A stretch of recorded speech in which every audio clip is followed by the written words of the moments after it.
Hello friends, Mark Holmes here with my buddy Cowboy Jobu, and as always, thank you guys for watching, commenting, and subscribing to the Jobu Report, because as always, without you guys, this would be nothing. You know, it's been a rough week already, with us losing that playoff game, but I think we're going to look back years from now, and we're going to look at this season as a season that the Cowboys turned it around and took a big step forward.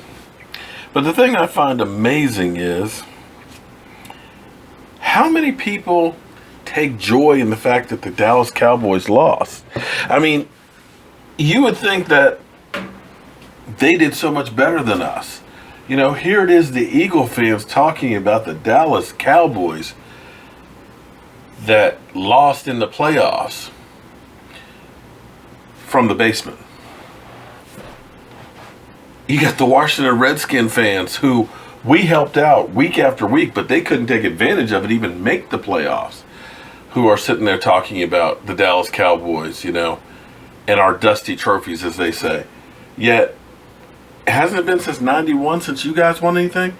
I believe we won 3 since your last one. So that kind of annoys me, but it is what it is. Enjoy yourself.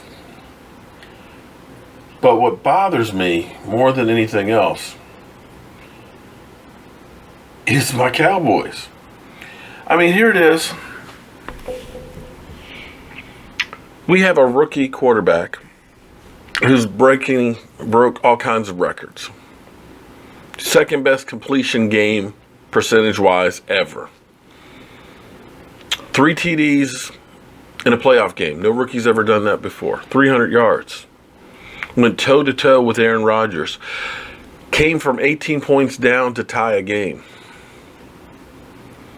Should be an MVP candidate, definitely Rookie of the Year candidate.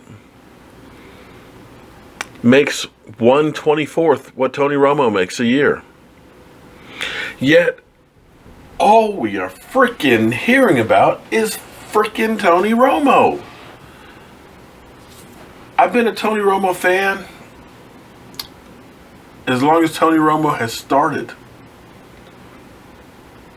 I have felt pain when he's gotten hurt. I felt terrible when, guys around him have let him down. I've stood up for Tony Romo when he was being called Tony Ono and can't win the big one. But here it is. The next day, after the playoffs, you get Jason Garrett, who, for all intents and purposes, is basically a puppet, saying, we're going to look at it, who our starter is. I'm like, what? And I'm hoping that that's just a way of trying to increase the value and possibly of trading Tony Romo, because when you talk about a 37-year-old quarterback who's been injured 3 out of 6 games, you're not looking at a lot of people that want to take on that salary, $54 million, and that risk, much less give you something in return. So I'm hoping that they're trying to say, we're thinking about keeping Tony Romo, so that way people will say, well, we're going to have to give you something. I'm hoping that's what it is. Because I think in the end, it's going to be, this won't be resolved until June 1st. And they're going to have to just basically release him. But I got to tell you, in my mind, and go ahead and start all the hate stuff in there, I can't wait for him to get out of town. This crap from Jerry Jones basically talking about he's Aaron Rodgers and we haven't made a decision and there's only one person to make the decision. I've told you that it's Jerry Jones being Jerry Jones over here, and then it's the team actually doing business over here. But I am sick to death of hearing this. You would think that it's the reincarnation of Joe Montana. Guys, if Joe Montana could win 3 Super Bowls and they could kick him to the curb, why is it that we can't do the same with Tony Romo? Does he have something he's blackmailing Jerry Jones with or something? I mean, this is freaking ridiculous. I'm sick of hearing about this. Our team has a lot of needs, and you can't tie up $25 million this year on a backup. And anybody who thinks that he's going to be able to mentor Dak and make him so much better and not think it's going to be a distraction next year, you're naive, or you just can't stand Dak Prescott. But we got to stop this crap. Because listen, here's our list of free agents. Some of which need to go, some of which need to be replaced. But these are 21 people on the list that you got to deal with. Kelvin Moore, Mark Sanchez. Now, there's not exactly a whole lot of quarterbacks out there. So what are you going to do for a quarterback? Everybody says Sanchez has got to go, but who are you going to replace him with? Okay, running backs Lance Dunbar, Darren McFadden, free agents. You want to keep either of them? You got to sign them. You got to pay them. There's a lack of running backs out there, and they're popular. Darren McFadden can get paid. Lance Dunbar, you probably will bring back. Bryce Butler, Terrence Williams. Okay, I'm not sure I want Bryce Butler back, but Terrence Williams, he'll command some money just like Harris did. Tight ends, Galvin Escobar, Jonathan Cooper, guard, Ron Leary. Ron Leary, I got to tell you, there's no way in the world we're going to be able to re-sign him, because with the way he's played this year, with what offensive linemen are getting these days, he's going to be probably $30+ million. So he's going to be gone. Defensive tackles, Richard Ash, Jack Crawford, Ryan Davis, Terrell McLean. Okay, guys, that's our biggest problem, defensive line. You got DeMarcus Lawrence, who is going to have back surgery, and this season was a complete disappointment. 1 sack. He had back surgery last season. So the question is he going to be able to rehab that back and be a player like he was the year before? Don't know. Okay, but we definitely need some help. Now, you have to wonder, David Irving and Collins played fantastic there for a couple of weeks. Is that just a couple-week wonder, or is that things to come? I think they need to benefit from having somebody who takes the focus off. If you can get one guy in there who will be a beast, I think that those guys will play better. Okay. Linebackers, Justin Durant, Rolando McClain. I don't know why he's still on here, but he technically is a free agent, but he's not going to be coming back. You got Brandon Carr. You got Barry Church, Morris Claiborne, and J.J. Wilcox. So, for all you guys are still saying Tony Romo needs to be a backup and mentor him, and he'll take a pay cut. No, he's not.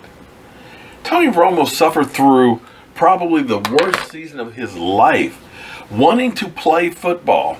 At least he got paid well.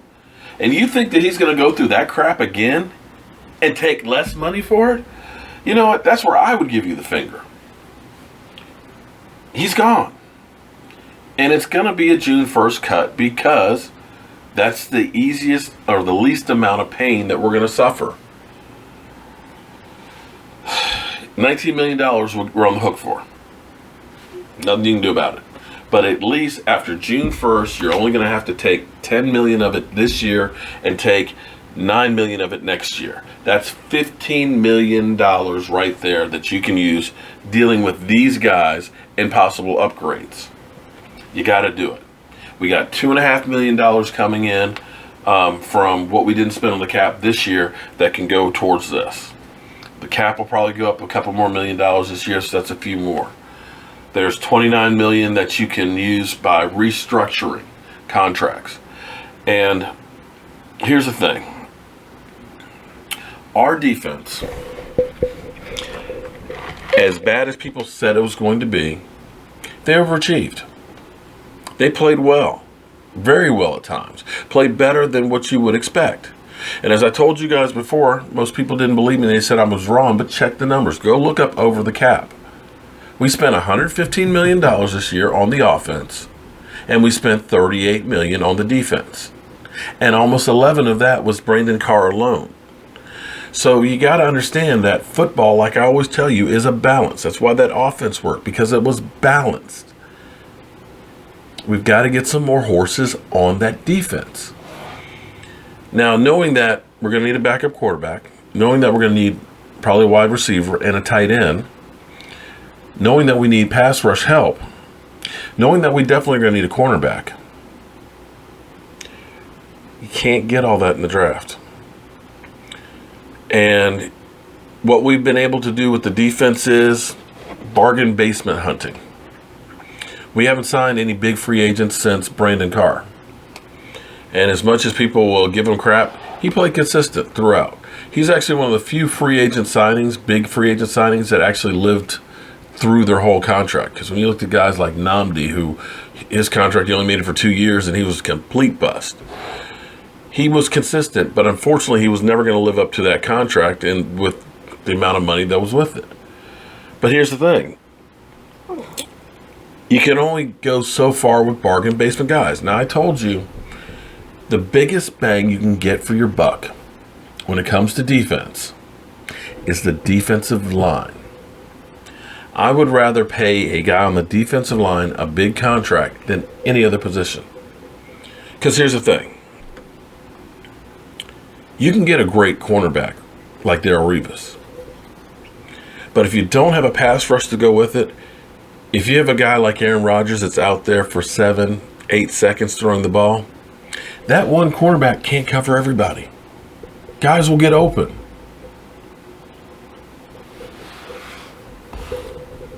A defensive lineman who is a beast, if you just get one guy who is really, really good, an unstoppable guy, what happens is everybody else on that defensive line now gets better. Why? Because they're worried about putting a tight end and a tackle on that guy. Or you're worried about putting a lineman on him and then a running back. And if he's really good, he's able to get through both of that and put pressure on that quarterback. So when you're worried about one guy having to stop, those other guys are only being blocked one-on-one, which makes it a little bit easier for them to go ahead and make a big rush. And by doing so, when you get a quarterback who's kind of thinking, is that guy going to knock the snot out of me again? Who's kind of looking over there and thinking about him that instant. That's enough to change a play. When you can get a guy who's in the backfield in 2.5 seconds, 3 seconds, and putting pressure on the quarterback, getting him uncomfortable, moving around the pocket, as we've seen, when Tom Brady gets hit, it throws him off his game. All of a sudden, your linebackers in run stopping, they're clean. They're not getting blocked. The guys aren't getting to the second level because they're worried about getting past that guy. In pass coverage, your cornerbacks and your safeties and stuff are only having to hold up for 2 or 3 seconds. There's a big difference of guarding a guy for 2 or 3 seconds versus 6 or 7. A huge difference. So you can get away with average cornerbacks if you have a great pass rush. Those years that the New York Giants ended up winning the Super Bowl, their cornerbacks were average at best. There weren't any Hall of Famers. There weren't any Darrelle Revises there. But it was a pass rush that was there so quick that quarterbacks were running for their lives. They were making mistakes and throwing interceptions, or they were fumbling the ball because of those forced fumbles. So you need an impact guy on that line.